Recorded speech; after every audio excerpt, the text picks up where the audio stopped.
can't handle my emotions, they're too overwhelming. If I make a mistake, everything's gonna fall apart.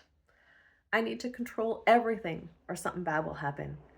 Do any of these lies sound familiar to you? I'm Jen, recovering self sabotager, here with the next episode on my series on overcoming fear and stopping self sabotaging our lives.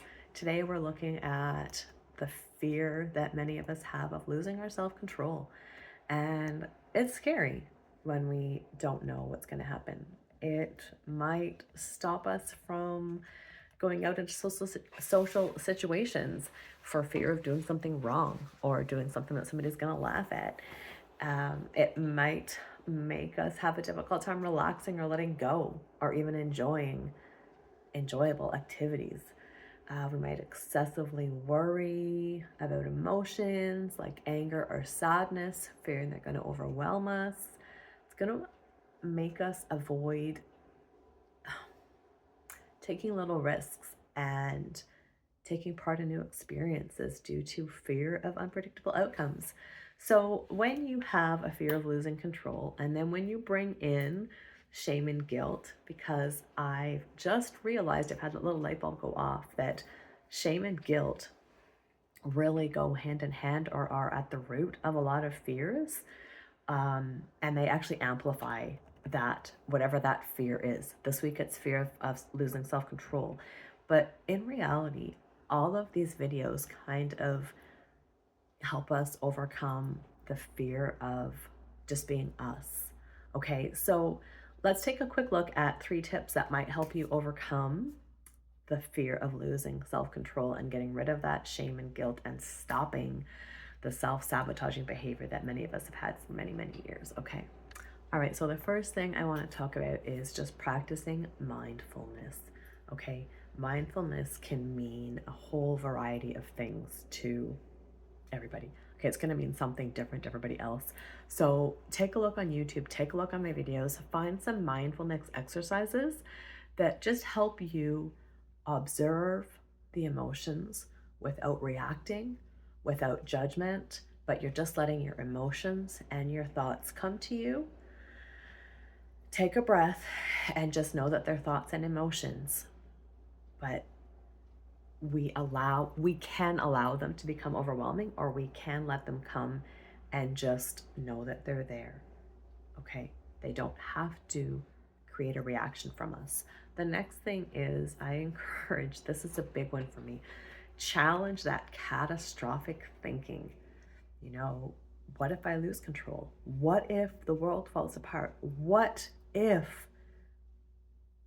you take that chance? What if you take that change and the best thing that's ever happened to you happens? Okay, so challenge that. Ask yourself, what is the worst thing that could really happen? And then think about it. Is it real, or is it just your mind telling you those stories? Okay. So it's reframing this fear into something manageable. And throughout this week, I'm going to share with you some ways to reframe these thoughts, because it's great that I tell you to reframe it, but when you're stuck in that mindset, you don't know what the heck to do. You don't know how to reframe that.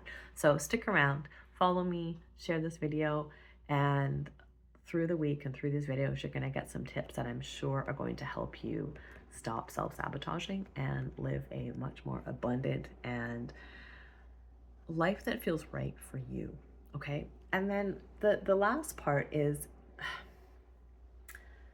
do this gradually. Okay. This is a change for a lot of us that we might have been learning and doing and practicing for 20, 30, 40, 52 years, even more. Okay. So expose yourself to these things gradually. Start with small, low risk situations where you allow some unpredictability and you allow that fear to just, it's kind of like riding a wave. Okay. So just let it come and go with small things. And the purpose of this is it's going to build your confidence to realize that, you know what? I was really scared of making this new recipe that maybe somebody wouldn't like. I was really scared of wearing the clothes I want to wear because I'm scared somebody's going to laugh at me and I'm going to lose control and I'm going to start to cry or I'm going to lash out. So start with tiny little things like that. I know it sounds silly, but my friends, small steps is the way we can start to unlearn self-sabotaging behavior and relearn healthy behavior moving forward. Okay, so I'm going to give you one reframing technique right now before I finish, and then I'll post some more throughout the week. Okay, I know it's a lot, I know this is heavy. Save this video so you can come back and watch it again. Okay, so if you are one that is prone to saying, I can't handle my emotions, they're too overwhelming, when you say that, when you think that, you are setting the stage. You are telling your mind, you are telling your body, you are telling your soul, you are telling everything about you that you can't do something. And if you tell yourself you can't do something, the chances of you actually doing it are quite slim.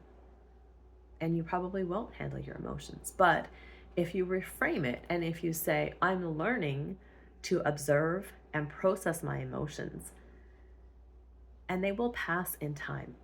I'm learning to observe and process my emotions, and they will pass in time. Okay, so this way you are taking control of the situation. You are putting it in a positive way, and you are allowing yourself time to do something different in a positive way. Okay, my friends, that's it for today on fear of losing self-control and getting out of this self-sabotaging behavior that you might find yourself in. I send you much peace, I send you much kindness, I send you much love as you go about today, and I will see you in the next video. You have this, you are worthy, and you are loved. Okay, bye for now.